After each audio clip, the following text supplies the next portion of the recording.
ሰላም ቤተሰቦቼ እንዴት ናችሁ? ዛሬ ጥሩ አፍቃሪ ለመሆን ምን ያስፈልጋል የሚለውን ነው የምናየው ማለት ነው። እንግዲህ ጥሩ አፍቃሪ መሆን ማለት ፍቅርን ብቻ ሳይሆን ክብርን፣ ትኩረትን፣ ግንኙነትን በጤናማ መንገድ መጠበቅ ያስፈልጋል ማለት ነው። የመጀመሪያው እውነተኛ ፍቅር ወይም ደግሞ አፍቃሪ መሆን ይጠበቅብናል። ራስን መውደድ ብቻ ሳይሆን ሌላውንም መውደድ ያስፈልጋል። አክብሮትንም ያስፈልጋል። ራስን ማክበር ብቻ ሳይሆን ሌላውንም ማክበር ያስፈልጋል። ግልጽ ግንኙነት ደግሞ ያስፈልጋል። ያው ስሜትን በቀጥታ መናገር፣ መስማት፣ መስማማት ካለን ሰው ጋር አስፈላጊ ነው።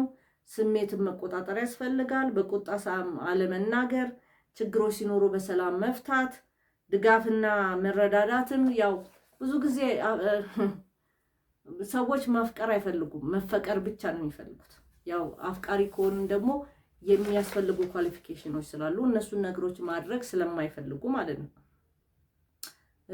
ትኩረትና ጊዜንም ደግሞ ትኩረትን መሳብ፣ ጊዜን አለማባከንም እንደዚሁ ያስፈልጋል። ታማኝ መሆን በጣም በዚህ ዘመን ከባድ የሆነውና እየተሽለኮለከ የምንኖርበት ዘመን ነውና ይህንን በጣም በቃ ሰዎች እምነት በእኛ ላይ እንዲያሳድሩ በተግባር ማሳየት መቻል አለብን ማለት ነው። ቤተሰቦቼ ጥሩ አፍቃሪ መሆን መታደል ነው። ጥሩ ተፈቃሪ መሆንም መታደል ነው። ጥሩ ተፈቃሪ ማለት ምን ማለት ነው? ያንን የሚያፈቅረውን ሰው ኳሊፊኬሽን ማሟላት ማለት ነው።